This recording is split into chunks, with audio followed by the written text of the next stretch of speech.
আমরা জানি আমাদের জন্মের 50,000 বছর আগেই ভাগ্য লেখা আছে, তারপরে তাহলে আবার কেন লেখা হচ্ছে? এখানে একটা প্রশ্ন থাকে।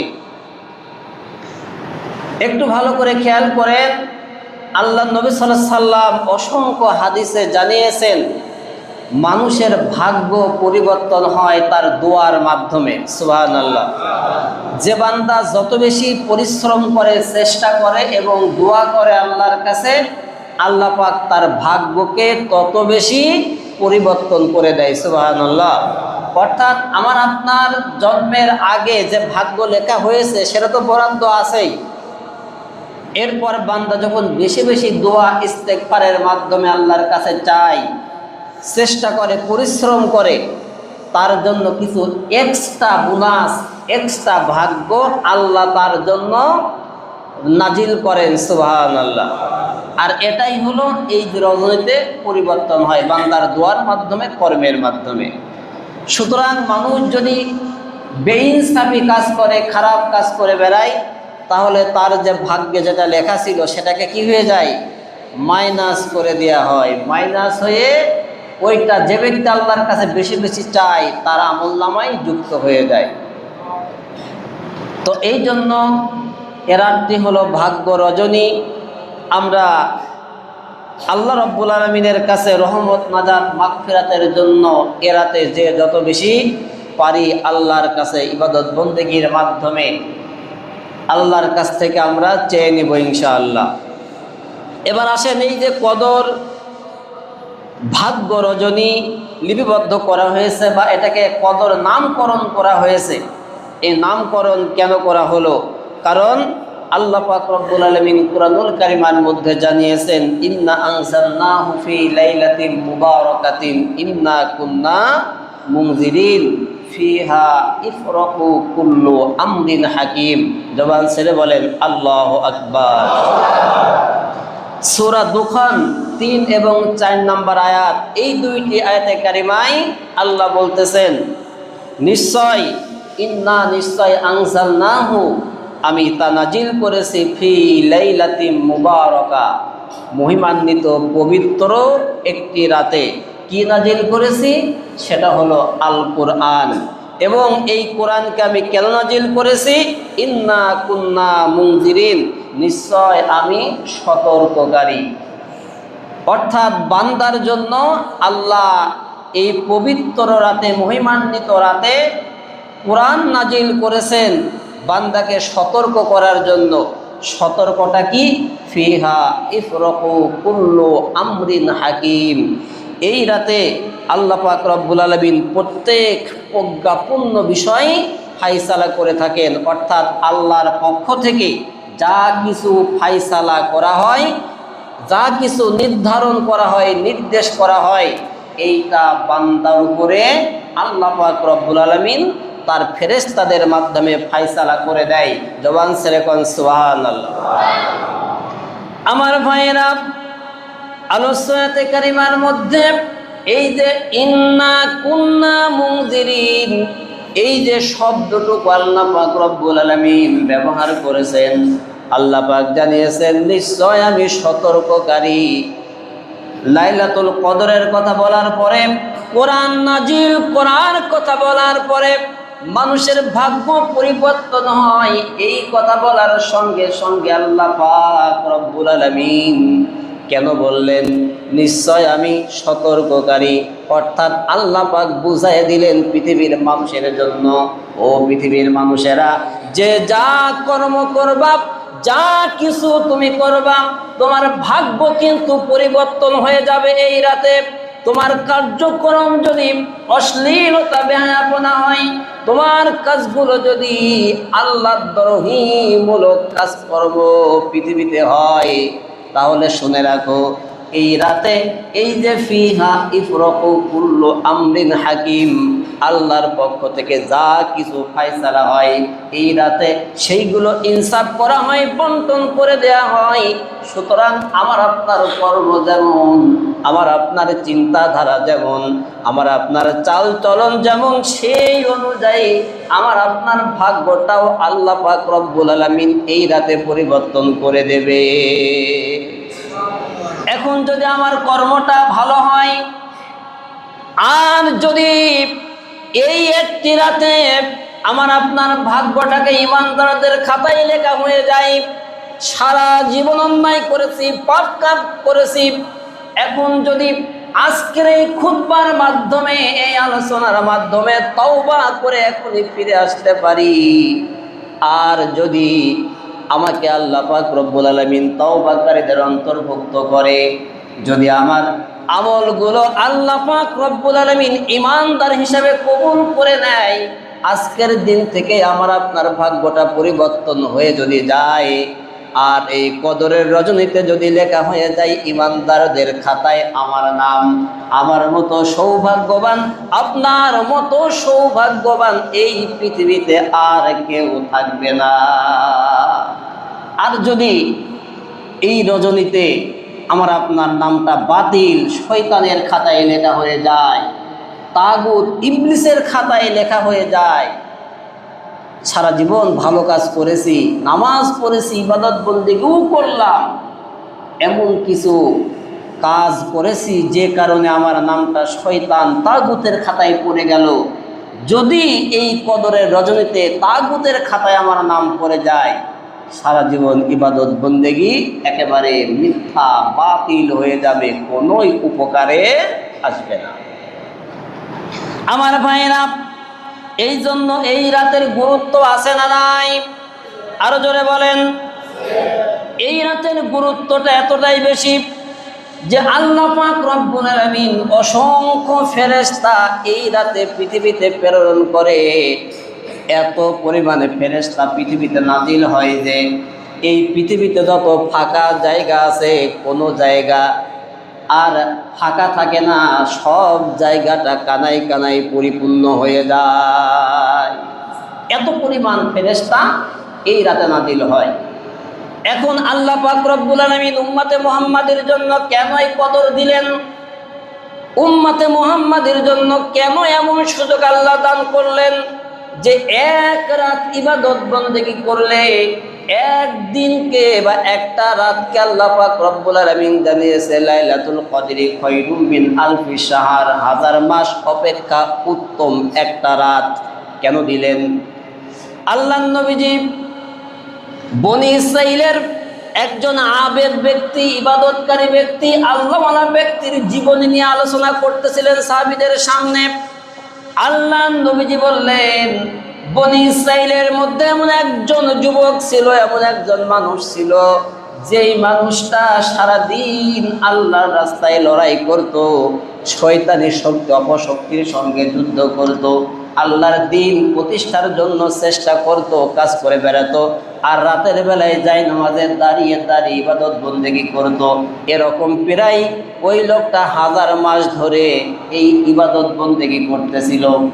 এ কথা শোনার পরে সাহাবীরা বলল, ইয়া রাসূলুল্লাহ, ইয়া হাবিবাল্লাহ, তাদের হায়াত তো অনেক বেশি ছিল, তারা দীর্ঘদিন যাবত যেহেতু আল্লাহ পাক রব্বুল আলামিনের ইবাদত বন্দেগী করতে পেরেছে, আমাদের হায়াতটা একেবারেই সীমিত, একেবারেই অল্প হায়াত, মাত্র 30-60 বছরে আমাদের মৃত্যু হয়ে যায়।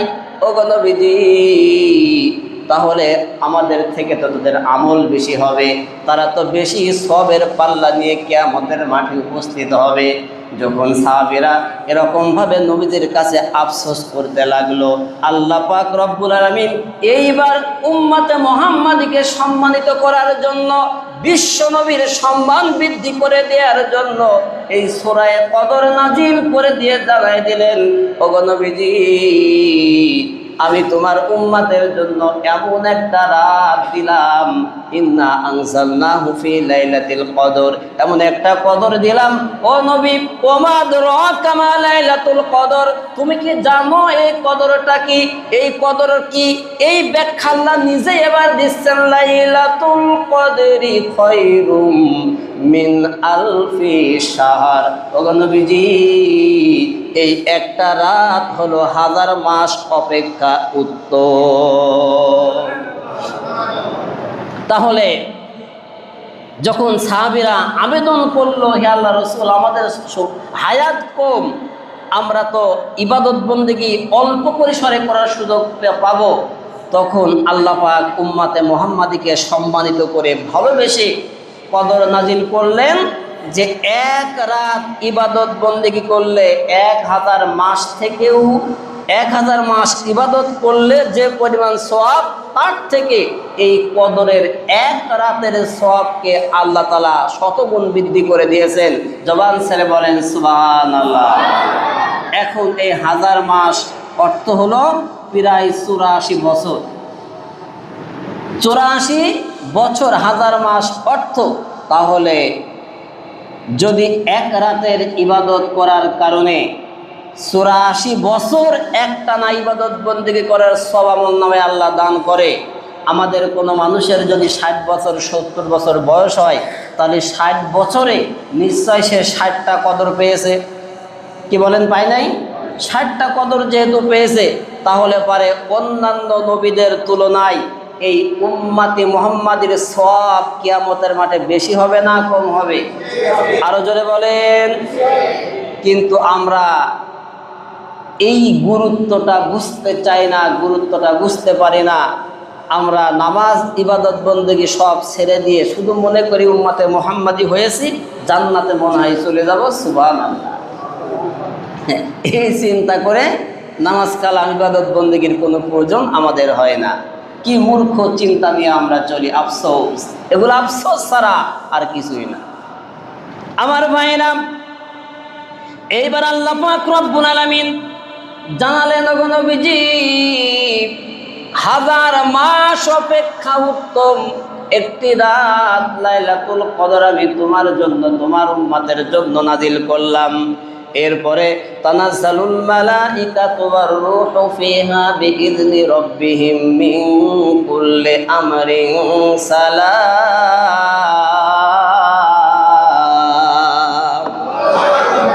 এই রাতটা কেমন রাত? তানাজ্জালুল মালাইকা, অসংখ্য ফেরেশতা এই সময়ে আসমান থেকে নাজিল হতে থাকে। ওয়ার রূহু, এবং সাইয়েদনা জিবরাইল আমিন সে নিজেও পৃথিবীতে আগমন করে নাজিল হয়। ফিহা বিইذনি রাব্বিহিম মিন কুল্লি আমরিন সালাম। আল্লাহ পাক রব্বুল আলামিনের সকল আদেশ নিষেধ নিয়ে পৃথিবীতে তারা আগমন করে। এরপরে সালামুন হিয়া হাত্তা মাতলাইল ফজর, এরকম ভাবে শান্তিময় সেই রাত ফজরের সূচনা হওয়া পর্যন্ত অনবরত ফেরেশতারা পৃথিবীতে আগমন করতে থাকে রহমতের বার্তা নিয়ে। আর আল্লাহর ইবাদতকারী বান্দাদের জন্য এই ফেরেশতাগুলো দোয়া করতে থাকে। কত পরিমাণ ফেরেশতা যে পৃথিবীতে কোনো ফাঁকা জায়গা থাকে না, এত বেশি ফেরেশতা এই রাতে আল্লাহ পাক রব্বুল আলামিন পৃথিবীতে নাজিল করে। আমার ভাইরা, এরপরে এই রাতের গুরুত্ব জানা বুঝার পরে এইবার আম্মা জানা আয়েশা বিশ্ব নবীকে বলতেছে, ও নবীজি, এই রাত যদি আমি পেয়ে যাই, ও নবী, কিভাবে এই রাতের আমল করব, কিভাবে এই রাতে ইবাদত বন্দেগী করব, কিভাবে আল্লাহর কাছে এই রাতে দোয়া করব? আল্লাহ নবীজি দোয়া শিখাই দিলেন, আল্লাহুম্মা ইন্নাকা আফুউন তুহিব্বুল আফওয়া ফাফু আন্নি। জবান ছেড়ে বলেন সুবহানাল্লাহ। দোয়াটি আমার সঙ্গে সবাই পড়েন, আল্লাহুম্মা ইন্নাকা আফুউন তুহিব্বুল আফওয়া ফাফু আন্নি। এর অর্থ হলো, আল্লাহ রসুল শিখাচ্ছেন আয়েশাকে দোয়াটা, যে হে আয়েশা, তুমি বলবা আল্লাহুম্মা, হে আল্লাহ, ইন্নাকা, নিশ্চয় তুমি, আফুয়ান, ক্ষমাশীল, তুহিব্বুল আফওয়া, আপনি ক্ষমা করতে ভালোবাসেন, পছন্দ করেন, সুতরাং ফাফু আন্নি, আমাকে আপনি ক্ষমা করুন।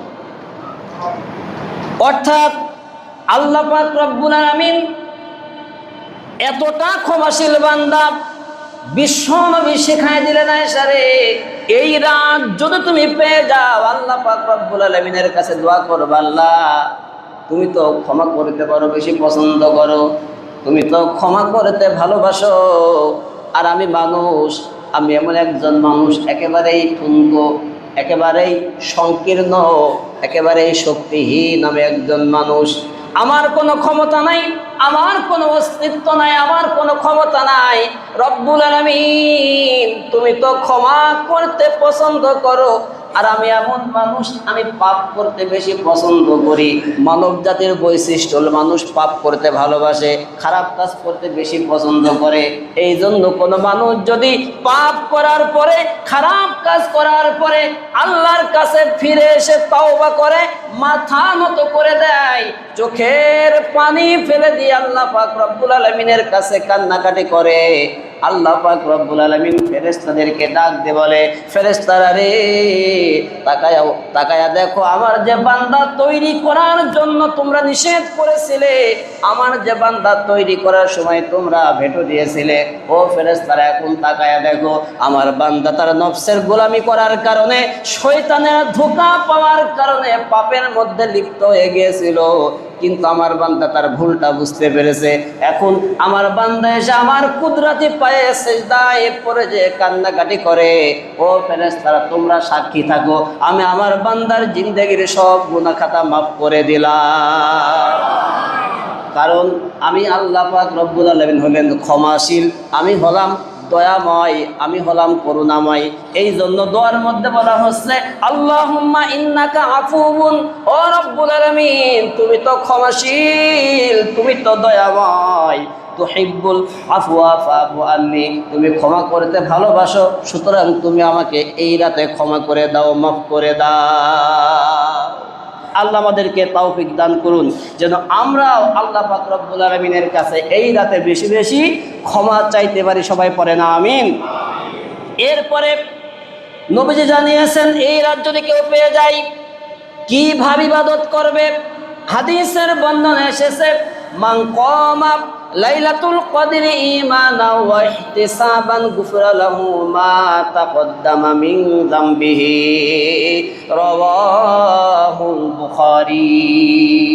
বুখারীর হাদিস। আল্লাহর নবী বলেন, যদি কোনো মানুষ লাইলাতুল কদর পেয়ে যায়, মান কামা লাইলাতুল কদর, এরপরে লাইলাতুল কদর এই রাতে ঈমানাও ওয়া ইহতিসাবান, ঈমান এবং সওয়াবের আশায় আল্লাহ পাক রব্বুল আলামিনের ইবাদত বন্দেগি করে, গুফিরা লাহু মা তাকদ্দামা মিন যামবিহি, তার পূর্বে যত গুনাহ খাতা আছে আল্লাহ পাক রব্বুল আলামিন তার জিন্দেগির সমস্ত গুনাহ খাতা মাফ করে দেয়। কি খুশি হতে পারেন নাই মনে হয়? জবান ছেড়ে বলেন সুবহানাল্লাহ। তাহলে কদরের রাত এমন একটি রাত, যেই রাতে যদি কোনো মানুষ ঈমান এবং সওয়াবের আশায় আল্লাহর সন্তুষ্টির জন্য ইবাদত করবে, যদি কেউ এমন ইবাদত করতে পারে, রাসূলুল্লাহ বলতেছেন তার জীবনে পূর্বে যত গুনাহ আছে সব কি করা হবে? আরো জোরে বলেন, সব গুনাহ খাতা মাফ করে দেওয়া হবে। কিন্তু শর্ত কিন্তু তিনটা। কয়টা? তিনটা শর্ত আছে। সবাইকে যদি মাফ করে দেওয়াও হয়, তিন শ্রেণীর মানুষকে ক্ষমা করা হবে না। এক নাম্বার, ইল্লালি মুশরিকিন, যারা মুশরিক, আল্লাহর সঙ্গে অংশীদার সাব্যস্ত করে। দুই নাম্বার, আও মুশাহিন, যাদের অন্তরে হিংসা বিদ্বেষ আছে। আর তিন নাম্বার, যারা মানুষের হক, বান্দার হক নষ্ট করেছে, অন্যের সম্পদ জোর করে মারে ধরে খেয়েছে। এই তিন শ্রেণীর মানুষের দোয়া এই রাতে কবুল হবে না। এ কথা বলতেছে কে? আল্লাহ রসুল। কে বলতেছে? আল্লাহ রসুল। রাসূলুল্লাহ বলেছেন, মানে কথাটা কার? আল্লাহর। সিদ্ধান্ত কার? আল্লাহ। আল্লাহর সিদ্ধান্ত রাসূলুল্লাহ জানিয়ে দিয়েছেন। তাহলে বক্তব্য স্পষ্ট, কথাও স্পষ্ট। যদি আল্লাহর সঙ্গে অন্য কাউকে সাব্যস্ত করা হয়, অংশীদার সাব্যস্ত করা হয়, তার দোয়া এই রাতে কবুল হবে না। এরপরে যদি কেউ হিংসা বিদ্বেষ অন্তরের মধ্যে লালন করে, তার দোয়াও এই রাতে কবুল করা হবে না। আমরা মানুষ সাধারণতই হিংসা করতে খুব ভালো লাগে আমাদের। অন্যের ভালো কিছু দেখলে, অন্য মানুষ একটু ভালো আছে, তার ব্যবসা বাণিজ্য ভালো চলতেছে, সে সুন্দরভাবে জীবনযাপন করতেছে, এইটা দেখে আমাদের হিংসা হয়। কথা বলেন ঠিক কিনা? বলেন হয় কি হয় না? কিন্তু হিংসা করে কোনো লাভ আছে? বলেন আছে? তার ভাগ্যে এই যে রিজিক, এই যে সম্পদ, এই যে সুন্দর থাকা, সুস্থ থাকা, এই নিয়ামত দিয়েছে কে? আরো জোরে বলেন আল্লাহ। হাদিসের বর্ণনা এসেছে, আপনার প্রতিবেশী, আপনার কোনো ভাই যদি ভালো থাকে, সুস্থ থাকে, আপনি যদি হিংসা না করে বরং তার জন্য আরো বেশি দোয়া করেন, তাহলে পারে আল্লাহ পাক তখন ফেরেশতাদেরকে বলে, দেখো তো আমার যে বান্দা তার প্রতিবেশী ভাইয়ের কল্যাণের জন্য দোয়া করতেছে, যে ব্যক্তি দোয়া করতেছে তার কি অভাব আছে, তার কি প্রয়োজন আছে। তখন ফেরেশতারা এসে অনুসন্ধান করে দেখে তার পরিবারের মধ্যে কি কি সমস্যা আছে। এই সমস্যাগুলো যখন আল্লাহর কাছে বলে ফেরেশতারা, তখন আল্লাহ বলে তার দোয়া তার বন্ধুর জন্য কবুল করার আগে তার নিজের জন্য আগে কবুল করো, তার যে প্রয়োজন আছে সেই প্রয়োজনটা আগে মিটাইয়ে দাও। জবান ছেড়ে কোন সুবহানাল্লাহ। তাহলে এখান থেকে যদি শিক্ষা আমরা নিতে পারি, আমাদের জীবনটা সুন্দর হয়ে যায়, হিংসা বিদ্বেষ আমাদের মধ্যে আর থাকে না। কিন্তু আমরা স্বভাবতই কেন জানি, কি জন্য জানি, হিংসা করতে খুব পছন্দ করি, আর মানুষের পিছনে পিছনে পরনিন্দা পরচর্চা করতে খুব বেশি পছন্দ করি আমরা। কিন্তু এই কারণে আমার আমলনামার সব যে ধ্বংস হয়ে যায়, আমরা এটা একেবারে মূর্খের মতো সেইটা না জেনে না বুঝে আমরা হয়তো ভুলের ভিতরে ডুবে থাকি। আল্লাহ নবী সাহাবীদেরকে নিয়ে বসে আছেন, এটা বলে শেষ করে দেব, সময় সংক্ষেপ। সাহাবীদেরকে নিয়ে বসে আছেন, রাসূলুল্লাহ বললেন কিছুক্ষণের মধ্যেই আমাদের মধ্যে একজন সাহাবী প্রবেশ করবে, যিনি প্রবেশ করবে তিনি জান্নাতি সাহাবী। এরপরে দেখা গেল একজন আনসারী সাহাবী ওই সময় আল্লাহ রসুলের দরবারে উপস্থিত হলেন জুতা হাতে করে। কিছুদিন পরে আবার নবীজি একই কথা বললেন, কিছুক্ষণের মধ্যেই আমাদের মধ্যে একজন জান্নাতি সাহাবী প্রবেশ করবে। দেখা গেল সেই আনসারী সাহাবী আবার প্রবেশ করলেন। এরপর তৃতীয় দিন রাসূলুল্লাহ আবার একই কথা বললেন, দেখা গেল সেই সাহাবী মসজিদে প্রবেশ করলেন। সুবহানাল্লাহ। আল্লাহর নবীর সাহাবী হযরত আব্দুল্লাহ ইবনে আব্বাস বললেন, হে আল্লাহর নবীর সাহাবী, আমি আপনার সঙ্গে 3 দিন থাকতে চাই, আপনার বাড়িতে যেতে চাই। উদ্দেশ্য কি? ওই যে রাসূলুল্লাহ বলেছেন যে যে প্রবেশ করবে সে জান্নাতি, তাহলে এই লোকটাকে যেহেতু রাসূলুল্লাহ জান্নাতি ঘোষণা করেছে, তার আমল কি, সে কি কাজ করে জান্নাতি হলো, আমি একটু যাচাই বাছাই করে দেখতে চাই। আর আমরা যদি হতাম, আমরা কি করতাম? হ্যাঁ, হিংসা করে ওর মসজিদে ঢুকতে দিতাম না, তাই না? ওর প্রতি হিংসা করে তুমি মসজিদে ঢোকার দরকার নেই, কিন্তু রাসূলুল্লাহ তোমাকে জান্নাতে ঘোষণা না করে কি কায়দায় এটা করে দেয়, সেই পলিসি আমরা তৈরি করতাম। এরপরে ওই সাহাবী যখন মসজিদে প্রবেশ করলেন তৃতীয় দিনে, আব্দুল্লাহ ইবনে আব্বাস তার সঙ্গে থাকতে চাইলো, সাহাবীও রাজি হয়ে গেলেন, ঠিক আছে চলো আমার বাড়িতে 3 দিন মেহমান হিসেবে থাকবা।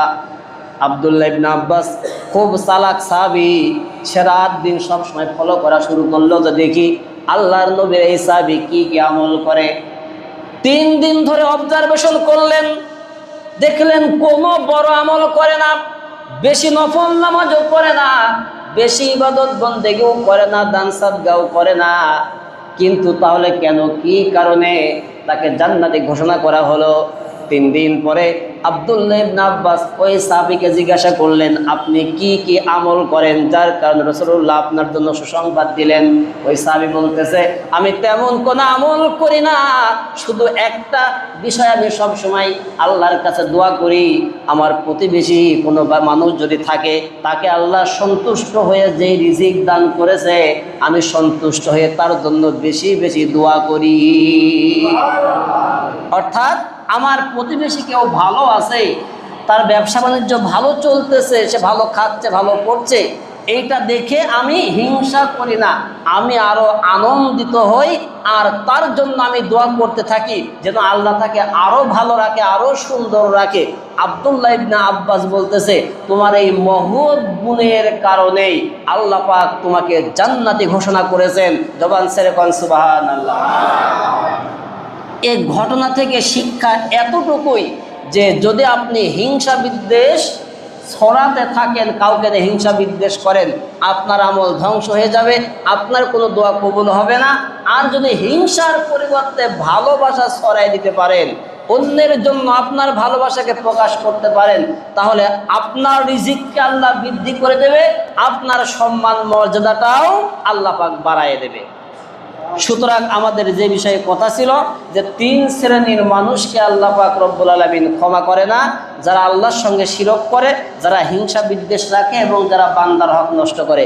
বান্দার হকের কথা বলতে গেলে সময় আর সামনে আগানো যাচ্ছে না।